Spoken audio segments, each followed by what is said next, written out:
in a world where the very foundations of nature are composed of gargantuan produce. Massive stalks of broccoli and vibrant peppers intertwine to form a lush, edible landscape. This vibrant ecosystem is home to a diverse society of vegetable folk who live together in harmony across the sprawling countryside. Within the peaceful borders of Eggplant Village, a young guardian makes her way through the quiet streets, balancing a heavy stack of supplies as she heads toward the center of town. She stumbles momentarily, the weight of her burden nearly causing her to trip, but she quickly regains her footing and politely declines a neighbor's offer to help, insisting she is fine. The village square has been transformed for a special occasion, adorned with tall, ornate lamps and large straw structures that tower over the gathering area. Spotting her companions in the distance, she raises a hand and calls out to them, announcing her arrival as she nears the festival grounds. She arrives at the stalls breathless and apologetic for her delay, but the other villagers warmly welcome her, telling her not to worry and to simply set her load down among the other preparations. As the morning sun illuminates the valley, the guardian is joined by young Susu, both of them swept up in the mounting excitement for the day's grand festival in Eggplant Village. She gazes at the ripening fruit of the village, noting that tomorrow marks a momentous occasion, the birth of the new eggplants. Looking toward the future, she offers a quiet wish that these new lives will grow to be both strong and healthy. As they walk, the young one suggests the new arrivals will surely take after her, a compliment that brings a bashful flush to her cheeks. The child gently tugs at her sleeve, seeking confirmation that she is heading out to gather soil, to which she simply nods in agreement. Suddenly, the little one halts in her tracks, falling into a heavy silence that prompts a concerned inquiry about what might be troubling her. Her eyes well with unshed tears as she struggles to find the words for the feelings swelling within her. Overcome by emotion, she clings to her guardian's side, pleading for the chance to accompany her on the journey ahead. Despite a gentle hand resting on her head in comfort, the child persists, acknowledging her own youth and her guardian's unique responsibilities while still yearning to remain by her side. She listens intently as Nanana gently reminds her of her responsibilities, noting that she's expected to help carry supplies for the upcoming festival. Because of this duty, Nanana explains that there is a greater purpose at hand, revealing the profound news that the young one is destined to become the next guardian. Hearing this, her eyes widen with pure delight, and she lets out a joyful cry, hardly able to believe the honor being bestowed upon her. She asks with wonder if the special soil is intended for her as well, and Nanana confirms it, clarifying that finding the highest quality earth is essential for her successor's growth. This realization leaves her momentarily speechless, her gaze shimmering with a mixture of pride and a new sense of belonging. As Nanana begins to walk away, the child calls out a promise to wait faithfully for her return, accepting the temporary separation. The guardian takes her first steps toward the horizon, casting one final, encouraging look back at her young apprentice. Watching her mentor depart, the little one waves with all her might, her voice carrying a heartfelt wish for safety across the distance. While she waits back in the village, the guardian treks across a rugged mountain pass,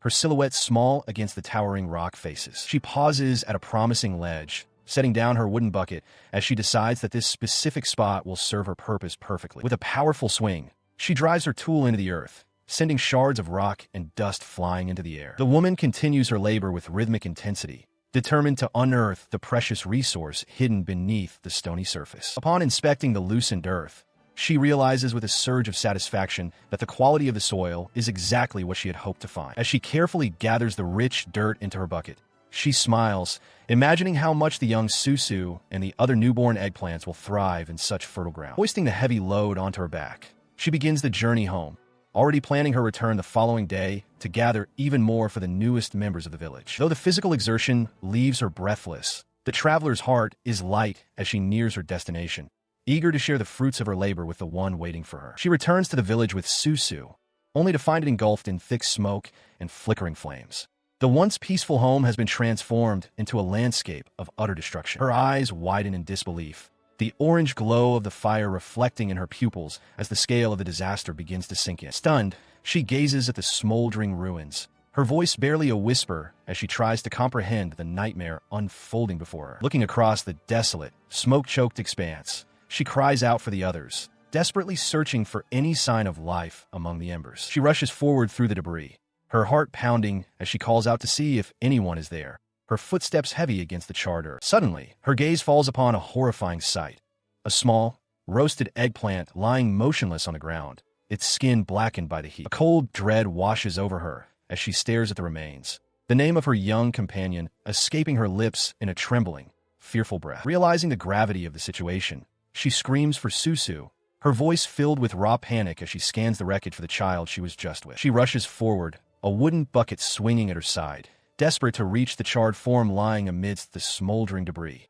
Her voice cracks as she calls out to him, promising that help is on the way. The small, round figure is barely recognizable, his skin blackened and steam rising from his scorched body as he lets out a series of weak, pained whimpers. Dropping to her knees, she gathers the fragile, burnt child into her arms, her eyes wide with a mixture of horror and grief as she breathes his name. He struggles to speak, his voice a mere rasp as he offers a heartbreaking apology for his perceived failure to arrive in time. Tears stream down her face as she shushes him, begging him to remain silent and save his strength, her heart breaking with every word he tries to utter. She pulls him tighter against her chest, her sobs becoming uncontrollable as the reality of his condition sinks in. From high above, the scale of the tragedy is laid bare. A lone, grieving figure huddled in the center of a vast, blackened wasteland that was once a thriving village. Her hand rests gently on his still, smoking form, a final, silent gesture of comfort as the last embers of life seemed to fade away. She knelt in the dirt, her heart heavy with grief as she whispered a final apology to the small, lifeless form of Susu. Suddenly, a strange light flickered in the periphery of her vision, drawing her tear-filled eyes toward an unexpected presence. Within that light, a hand reached out, trembling slightly as it offered a small, severed stem.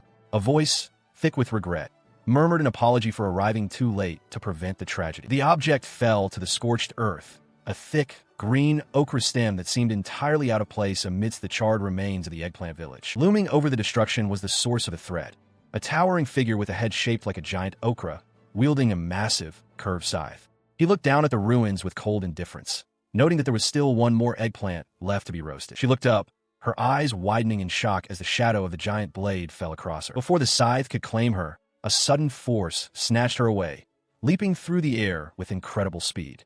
The attacker grunted in surprise, his lethal strike hitting nothing but air as he wondered how his target had escaped. As she was held securely by her rescuer, she stared back at the towering monster with a mixture of fear and growing fury. She demanded to know if he was the one responsible for the slaughter of her people. The ochre-headed warrior offered no verbal answer, instead swinging his colossal scythe downward in a devastating arc, intent on crushing both the Guardian and her mysterious savior. He lies flat on his back, the world a blur as he struggles to comprehend his sudden defeat.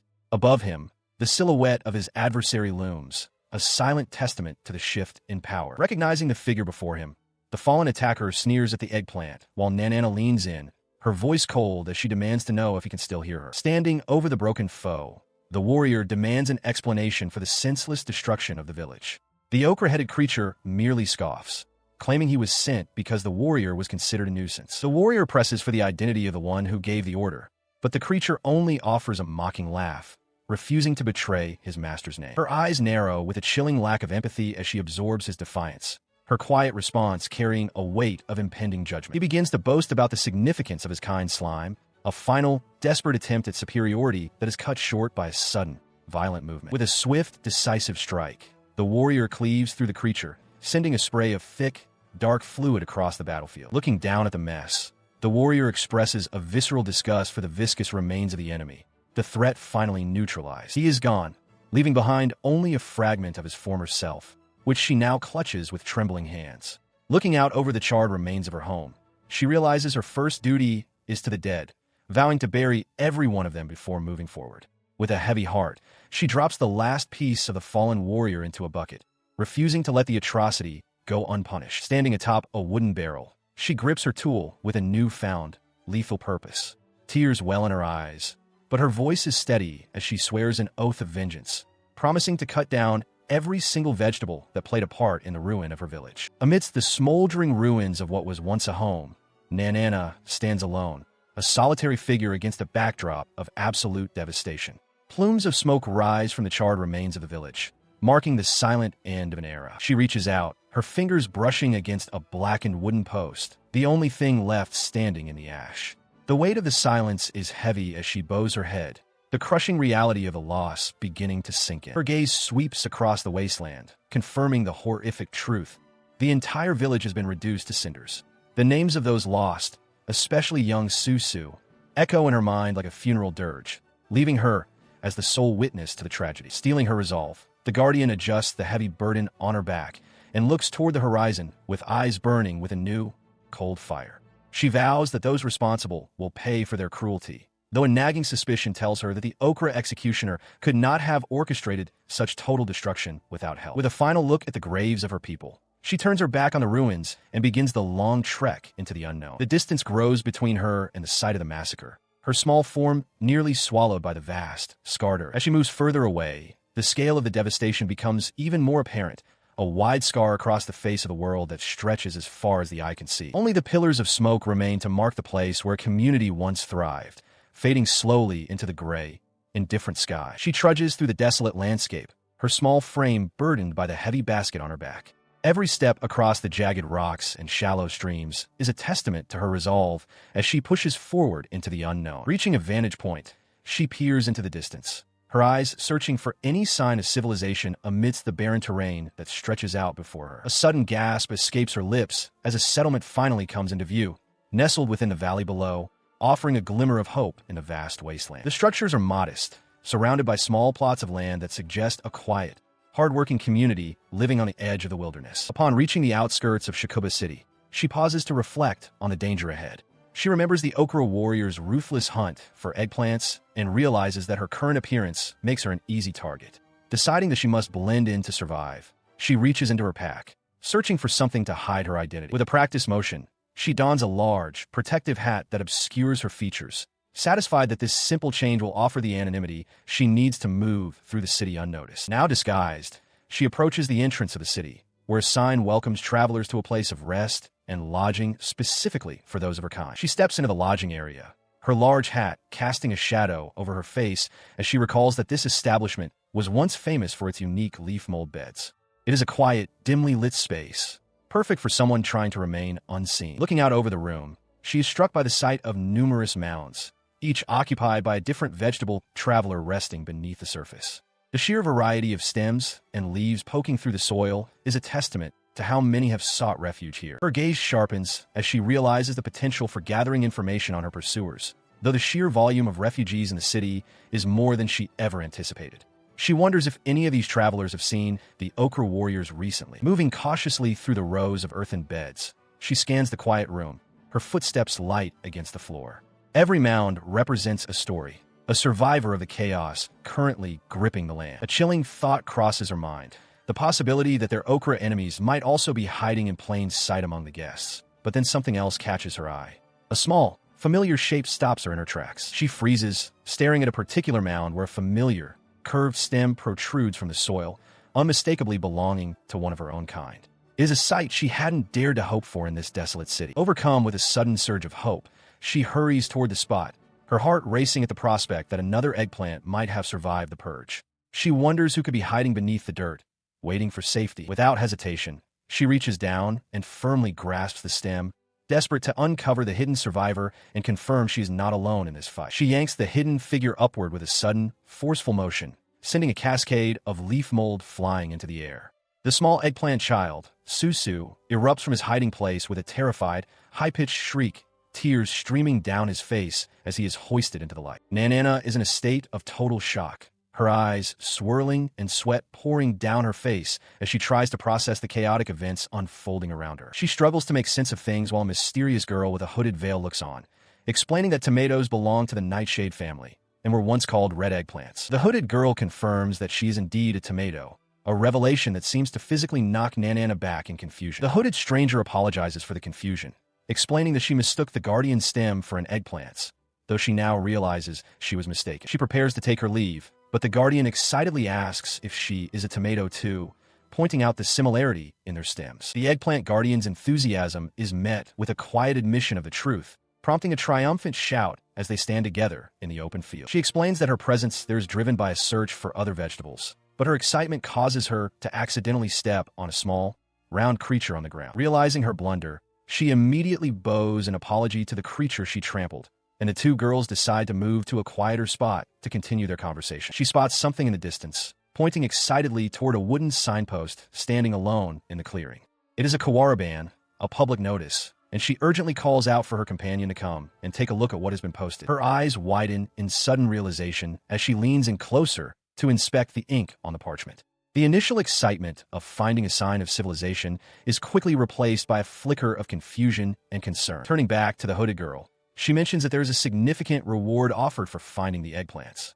She questions if this isn't exactly what her new acquaintance has been searching for, hoping the incentive might be of interest. The two of them stand silently before the notice, which depicts a round, eggplant-like figure in a simple sketch. The realization that their kind is being specifically targeted by the authorities begins to sink in, casting a shadow over their journey. Upon closer inspection of the text, the grim reality becomes clear. Every single eggplant has been placed on a wanted list. The implications of such a broad and sudden decree are staggering, suggesting a deep-seated conflict they're only just beginning to understand. They exchange a worried glance, the weight of the situation pressing down on them.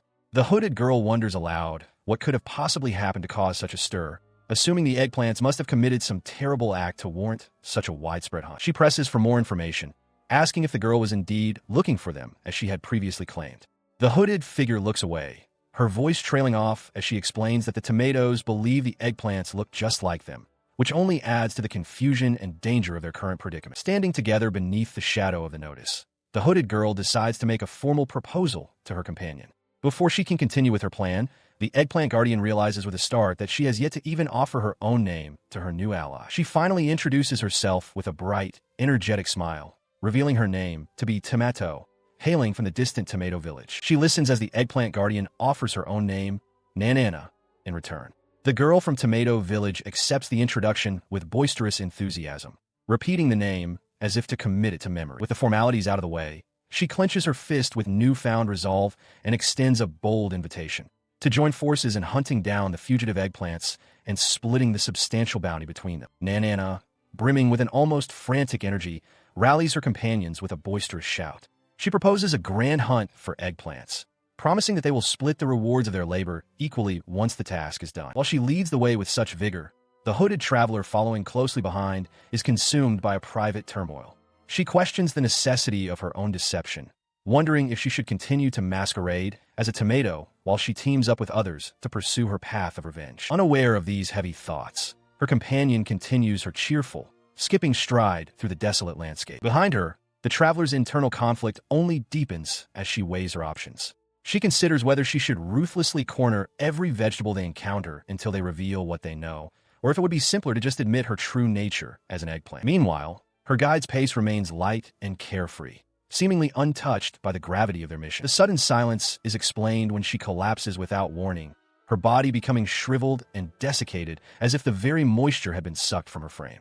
The hooded traveler stands over her, observing with a grim realization that her companion has truly dried out. Deciding on a course of action, she begins to drag the withered form across the parched earth. She speculates that a simple immersion in water might be enough to restore her companion to her normal state. Without further hesitation, she heaves the shrunken figure into the nearby water, sending up a large spray as she puts her theory to the test. She watches intently as the water begins to take effect, the surface rippling with bubbles as the shriveled form is submerged. The transformation is immediate. The once withered guardian begins to swell and bob, her features softening as she absorbs the life-giving liquid. She drifts further into the depths, prompting the traveler to call out in alarm while clutching the small child close. Suddenly, she is startled by a presence behind her, turning to find the guardian has already emerged from the water, restored to her full, vibrant self. Before she can react, a damp, firm hand reaches out and seizes the fabric of her cloak, dripping with the very water that brought life back. She is met with a tearful outpouring of gratitude as the guardian, still soaking wet,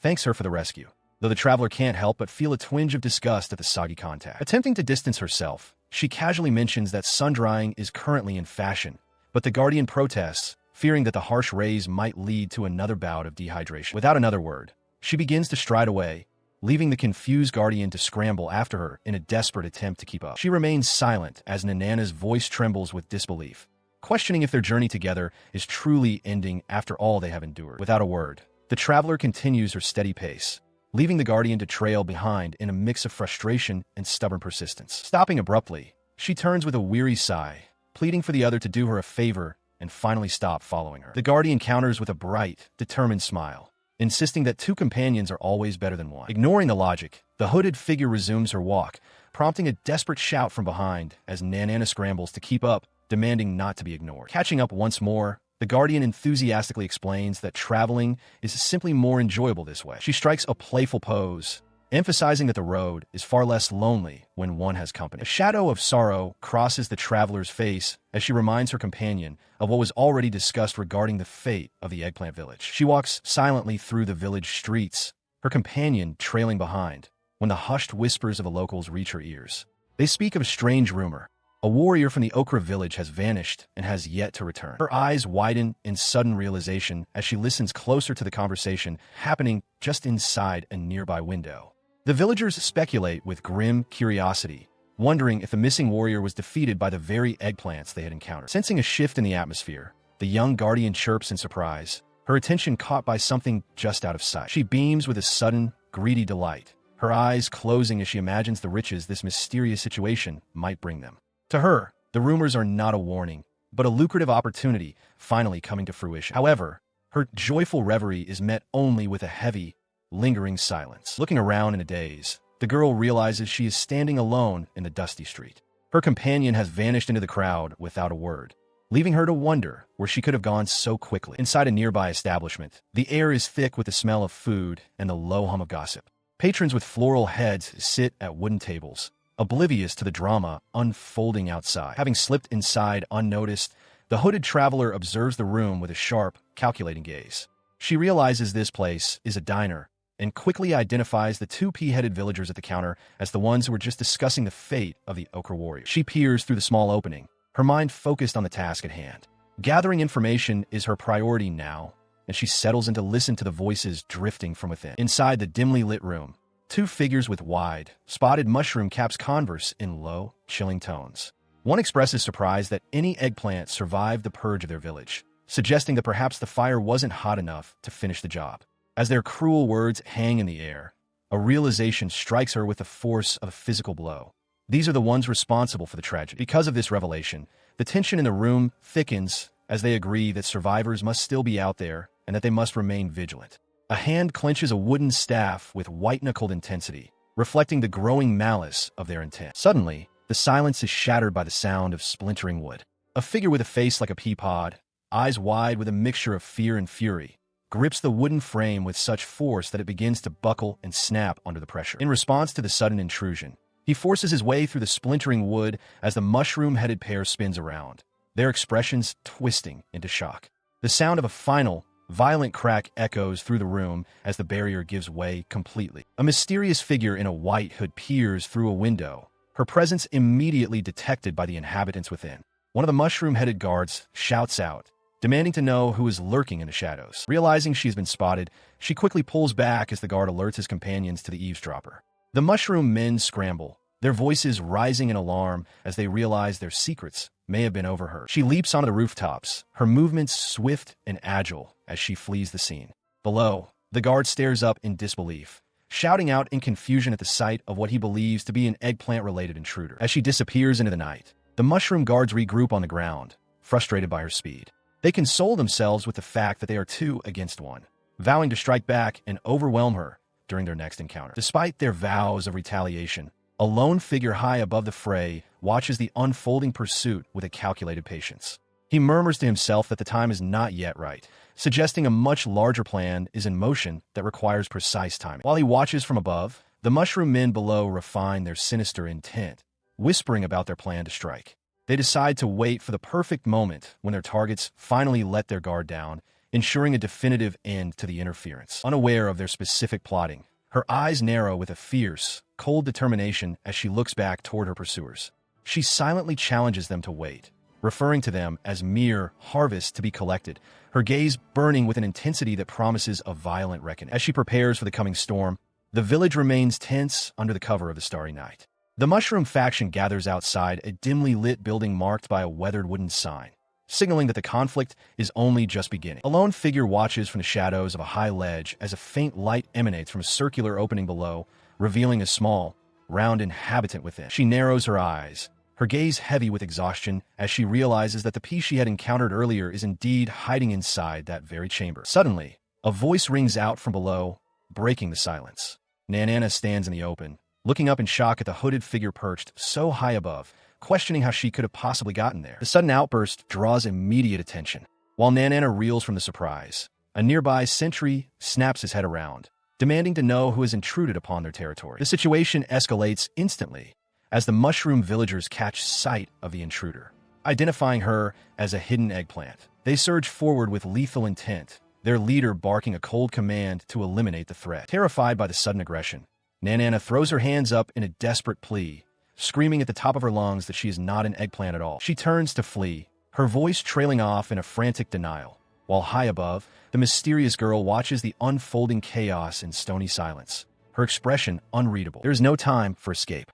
One of the pursuers closes the distance with frightening speed, launching a brutal strike that sends the air whistling as he aims to cut down the fleeing guardian. She cries out in distress, her voice cracking as she calls her own name in a moment of sheer panic while the threat looms closer. Suddenly, she pauses, a look of bewilderment crossing her face as she senses a sudden shift in the atmosphere around her. Her confusion turns to absolute shock, her eyes widening as an unexpected figure intercedes in a violent confrontation. Stepping into the fray, the mysterious girl in the hooded cloak brandishes a heavy, three-pronged pitchfork, her expression hardening with a warrior's resolve as she shields the defenseless Nanana. As she prepares to strike, the mushroom villagers mockingly note that the hidden eggplant has finally exposed itself, threatening to turn their prey into pickles.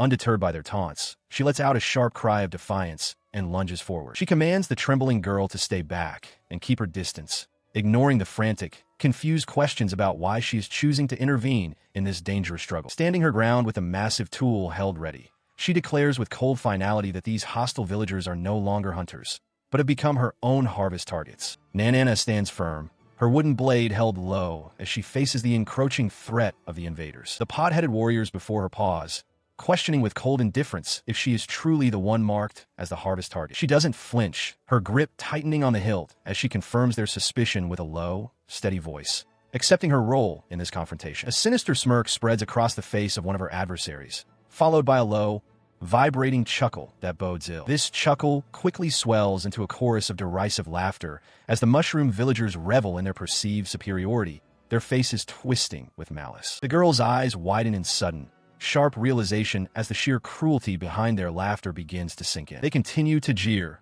boasting about the countless residents of the eggplant village they have already roasted and how amusing it was to watch the little ones struggle in vain. The taunts trigger a harrowing memory of her home engulfed in flames, where the screams of the innocent and the sight of a small, helpless child lost in the smoke haunt her once more. She's surrounded by the screams of her people as the village burns. A voice cuts through the thick smoke, urging everyone to flee immediately before the flames consume them all. As the chaos intensifies, a villager is suddenly engulfed in a searing blast. Nearby, others desperately try to fend off the unseen attackers, but the sheer force of the onslaught is overwhelming. The air is filled with a bone-chilling shriek as a victim is literally melted by the intense heat, their form dissolving into a grotesque silhouette amidst the roaring fire. Witnessing this nightmare, the young guardian and her companion can only watch in stunned horror. The child cries out for their elder, but the plea is lost in the crackle of the inferno. Turning to the child, she insists that they must at least ensure the safety of Susu and the other little ones by escaping this death trap.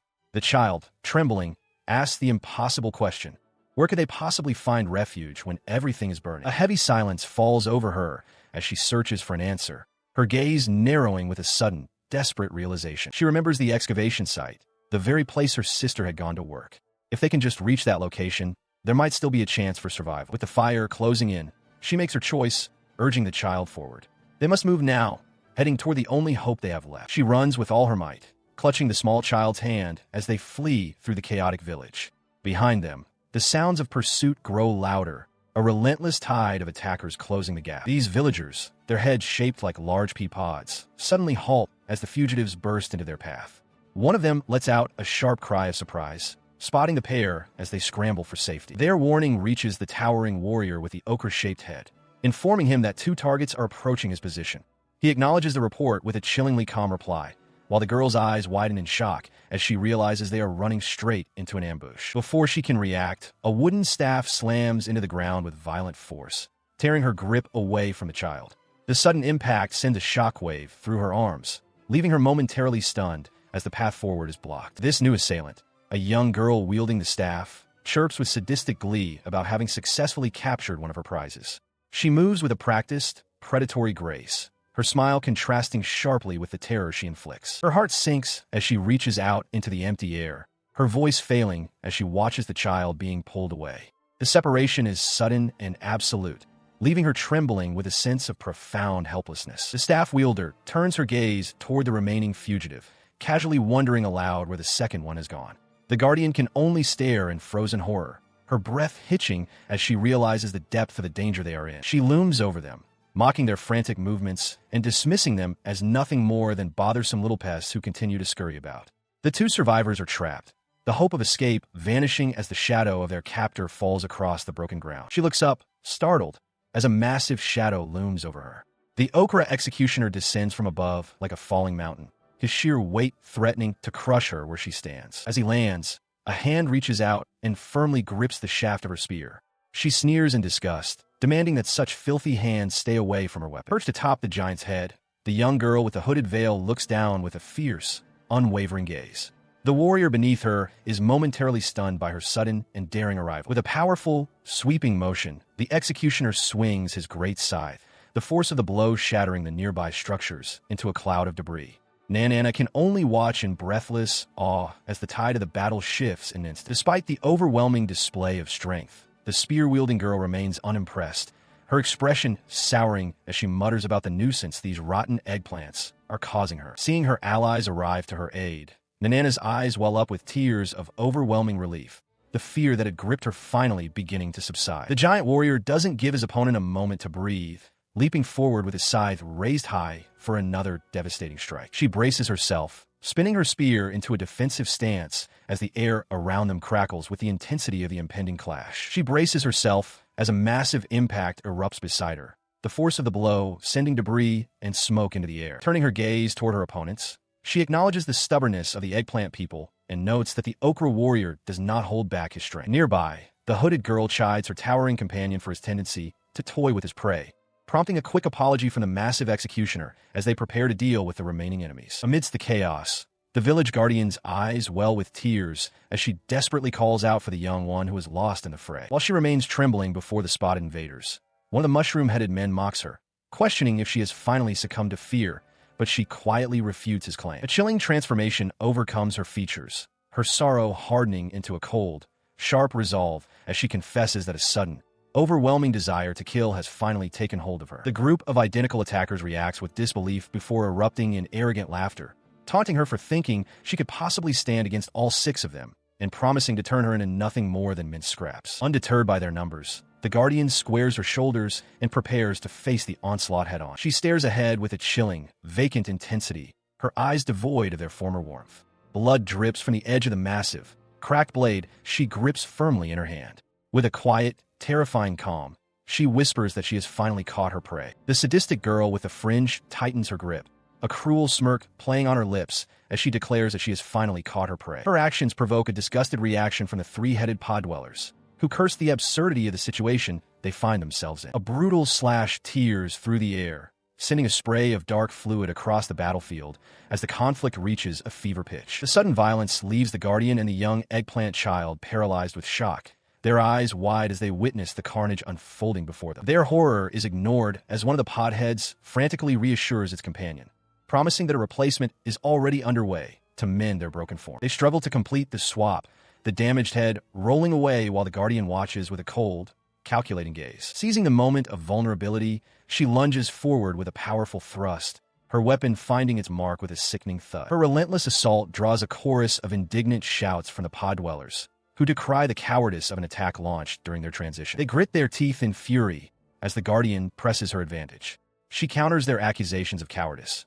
pointing out that since she is facing 6 of them at once, her tactics are perfectly fair. Their eyes widen in panic as they realize the speed of her next strike. One of the heads screams a desperate warning to the others, urging them to dodge to the right. Their warning comes too late as she brings her weapon down with a sickening crunch. One of the pod heads is obliterated in a spray of dark fluid, the force of the blow shaking the very ground. She watches as the survivors stare in horror at the empty space where their companion just was. A frantic cry for the right side echoes out, but it is far too late for the fallen. They collapse in a heap while nearby. The small child watches the carnage with a look of pure revulsion. The sight of the mangled remains makes his stomach churn as the massive pod slumps, its numbers drastically reduce. He turns away as she stands calmly amidst the wreckage of her foes, adjusting her grip on her weapon. With a cold efficiency, she remarks that the odds have finally leveled out to a mere 2 against 1. She looms over them as they tremble, their previous bravado completely shattered by the display of overwhelming power. With tears in their eyes and hands raised in a futile gesture of defense, they beg for their lives, pleading for her to let them go. They offer their harvest in desperation, but the stoic warrior looms over the cowering remnants, unmoved by their petitions.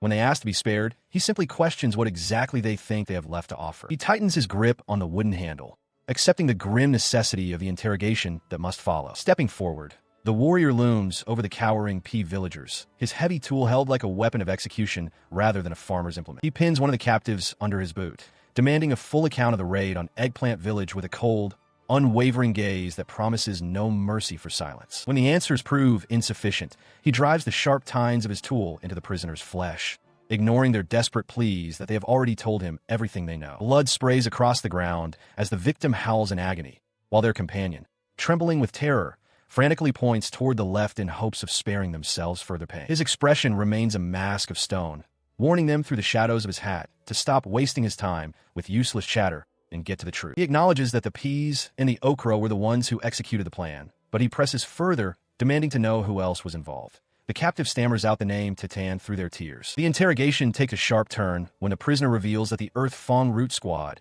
was actually the group leading the assault, a name that causes even this hardened warrior to pause in contemplation. The warrior's interrogation has left the captive trembling, his voice shaking as he lists the various root vegetable clans: onions, carrots, and potatoes, noting their place among the subterranean dwellers. Standing nearby, the spear-wielding girl watches with a cold, focused intensity, her mind on the battle-crazed warriors who pride themselves on their peerless strength. She scoffs at the captive's terror, dismissing his worth entirely and questioning why his fear should matter to anyone of her stature. Without warning, a sharp edge tears through the air, followed by the sickening spray of dark fluid. The girl descends upon her victim with a sadistic cackle, her spear becoming an instrument of brutal execution as she revels in the carnage. A final, muffled sound escapes the dying villager as the life force drains away into the parched earth. Surveying the aftermath of her violence, she casually notes that this marks the second successful harvest of the day. The ground remains stained, a grim testament to the ruthless efficiency of the Earth Fong Root Squad's enforcer. She had departed,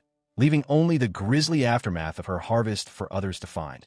Nanana stares down at the severed head of an onion villager, her expression a mask of simmering rage and grief as she whispers the name of the fallen clan. Standing over a wooden bucket, she reflects on the cold-blooded efficiency of the Earth Fong Root Squad, the group responsible for this senseless destruction. Her hands tremble as she grips the remains, the sound of tearing flesh and crushing bone echoing in the quiet. Tears well in her eyes, but her grip only tightens, fueled by a desperate, impotent fury. With a final, heavy motion, she drops the mangled remains into the bucket, the wet thud marking the end of her grim task. As she remains frozen by the bucket, her companion approaches from behind, questioning how much longer she intends to linger in this place of death. Turning her gaze toward the newcomer, she identifies herself simply by her heritage, a statement of identity in a world that treats her kind as mere crops.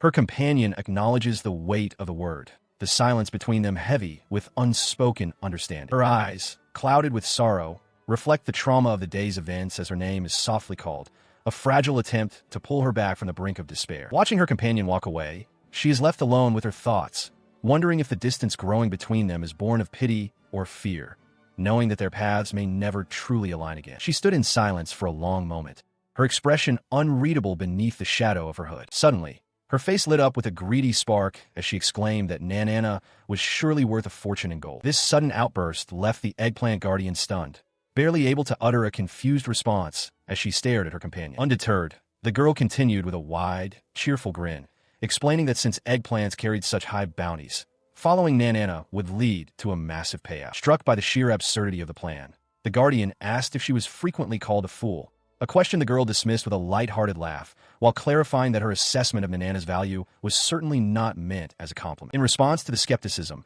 she confidently declared her intention to head toward the onion territory next, pointing a finger as if her logic were flawless. As the girl added that they should disguise themselves as rotting tomatoes to avoid being recognized as eggplants by other vegetables, the Guardian flatly refused to entertain such a ridiculous notion. Nanana takes the lead, urging her companion to keep up as they begin their journey, through the wilderness. She's questioned about her knowledge of the Onion Village, but she confidently points the way, certain of the direction they must travel. As they walk, the girl in the hood begins to tremble, her face slick with sweat as the weight of their situation seems to press down on her. Noticing the distress, the Guardian stops and asks if she is truly all right, receiving a shaky, unconvincing reassurance in return. She looks down at their joined hands, struck by the chilling realization that this same girl had been a cold-blooded killer only moments before, yet she resolves not to let go. Suddenly, the hooded girl erupts in a frantic shout, calling out about a cash cow and warning against escape, leaving her guide completely bewildered. The Guardian eyes her with suspicion,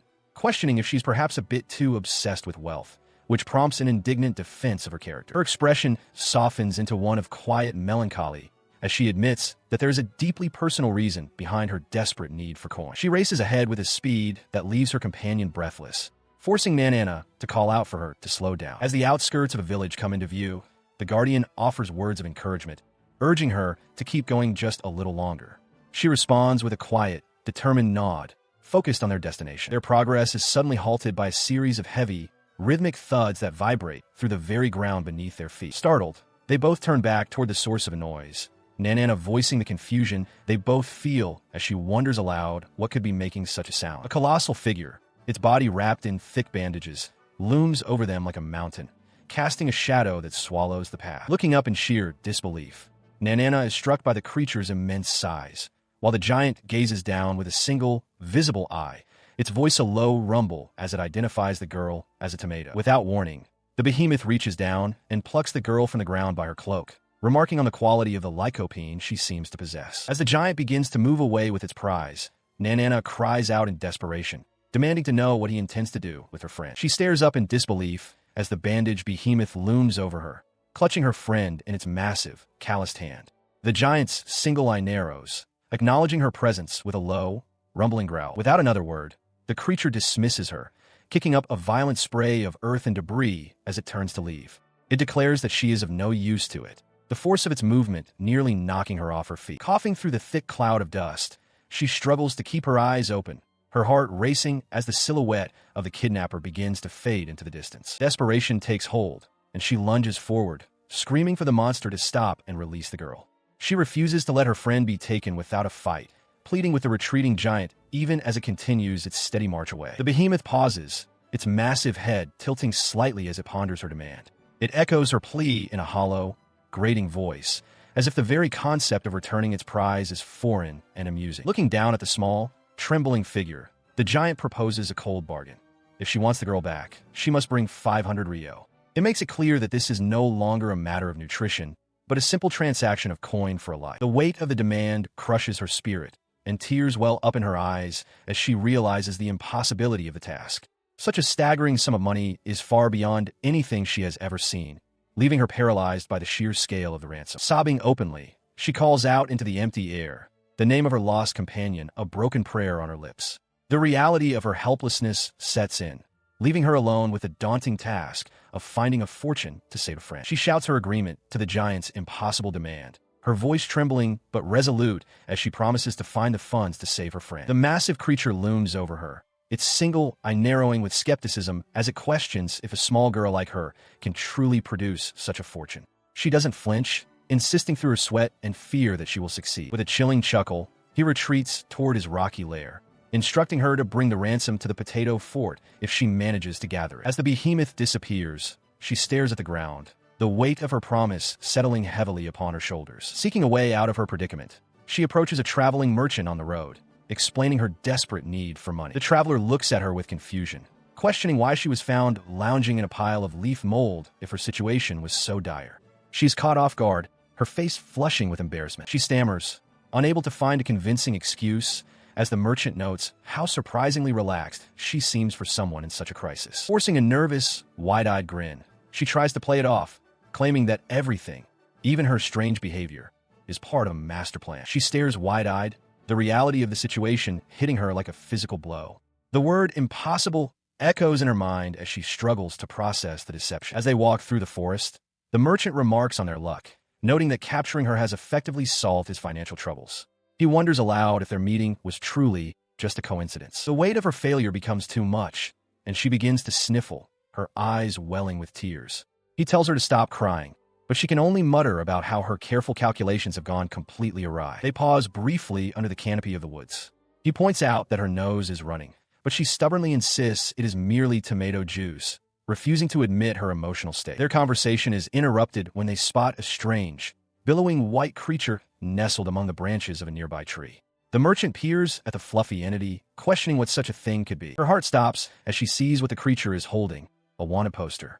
The ink clearly depicts a familiar face, marking her as a fugitive with a price on her head. She snaps her head up, her expression one of pure alarm. Sensing her sudden shift in demeanor, her companion asks what has happened to cause such a reaction. A chilling realization settles over her as she feels the weight of an unseen gaze.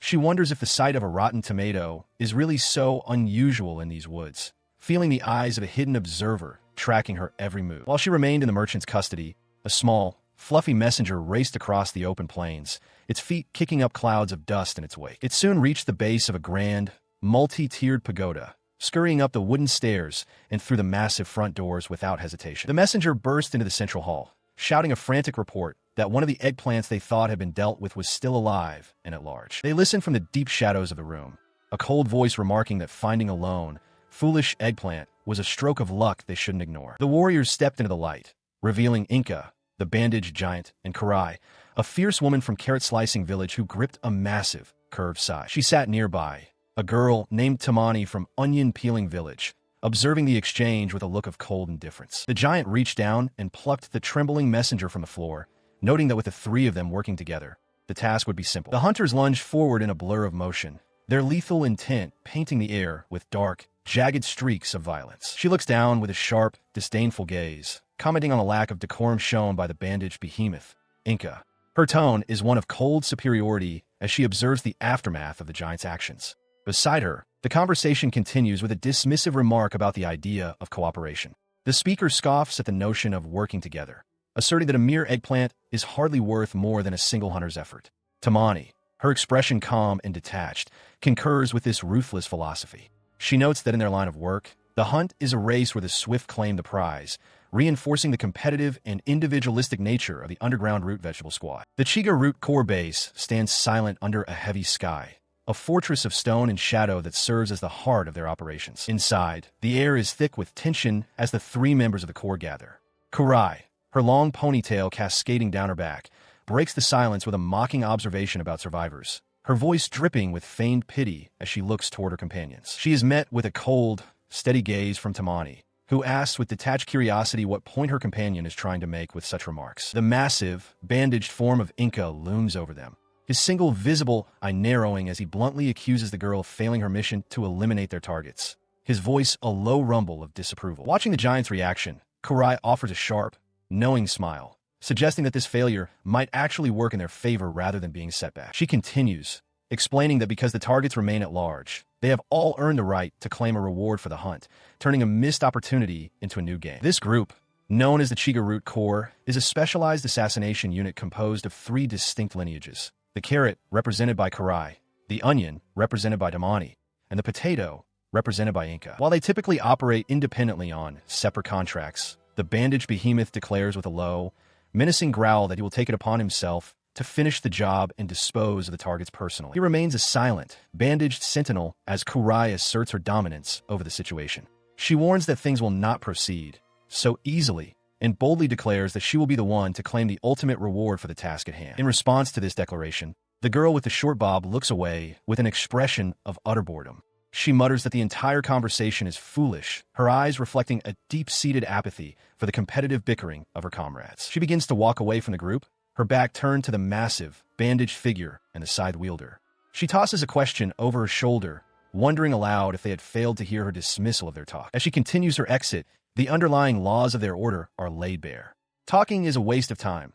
The Chigaroot Corps operates on a strict meritocracy where the right to a reward shifts to whoever delivers the final disposal if an initial mission ends in failure. The woman with the high ponytail offers a sharp, knowing smile. She finds herself in complete agreement with this cold logic, acknowledging that their internal disputes are secondary to the results demanded by their organization. Outside their secluded stronghold, the silence of the night underscores their divergent paths. Each member of the Corps harbors their own secret objectives, making any further verbal sparring a pointless drain on their collective resources. A pair of boots clicks against the stone floor, marking a steady, purposeful departure from the meeting chamber. The ultimate motivation for their service remains a private matter. Within the Corps, the criteria for what is truly worth sacrificing for is left entirely to the discretion of the individual. The terms of the contract are reiterated with cold precision. The reward is only granted upon the total annihilation of the Eggplant people. With their objective confirmed, the three hunters, the scythe wielder, the stoic girl, and the bandaged giant, prepare to move, declaring that the hunt has officially begun. Far from the conspirators, the village guardian stands frozen before the gates, a sudden realization striking her as she surveys the quiet landscape. She looks back toward the distant signs of smoke and ruin, her mind racing as she recalls a specific eggplant who was missing from the village during the initial attack. A memory of a small, hooded figure wielding a simple farming tool flickers through her thoughts, a mysterious survivor from the past. Her expression hardens with a grim and focused resolve, and she vows to be the one to find and eliminate this remaining target herself. The sky above remains indifferent to her oath, heavy with the weight of impending change. Moments turn into days, and soon a relentless rain begins to wash over the landscape, signaling the passage of time and the start of a new chapter. The heavy downpour drenches the landscape as the two travelers press on. Tomato raises her arms in joy, shouting praises for the blessed rain that fuels her photosynthesis, while Nanana follows behind, her expression far more somber. As they navigate the muddy path between the trees, Tomato remarks on how long it has been since such a steady rain fell, noting that this is exactly the kind of weather that creates perfect soil. She continues her enthusiastic chatter until Nanana interrupts, questioning if she even knows their current destination. Tomato quickly confirms that they are indeed heading toward the Onion Village, though her carefree attitude clearly grates on her companion's nerves. Sensing potential danger, she urges her companion to lower her voice, warning that her loud outbursts might reveal her true identity as an eggplant to any other vegetables nearby.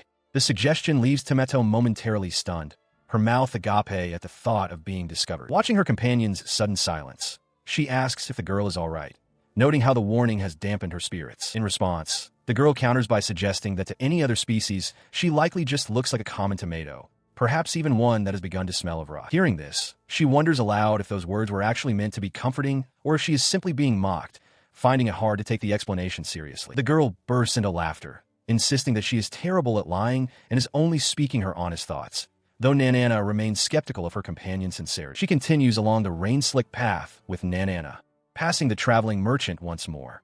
Nanana sighs heavily, feeling that any further attempts to reason with her companion are utterly futile. In response, she cheerfully dismisses the concern, insisting that her actions aren't in vain and boasting that the greatest virtue of a tomato is its tolerance. She then excitedly gestures to herself, urging Nanana to witness the incredible moisture retention of her skin.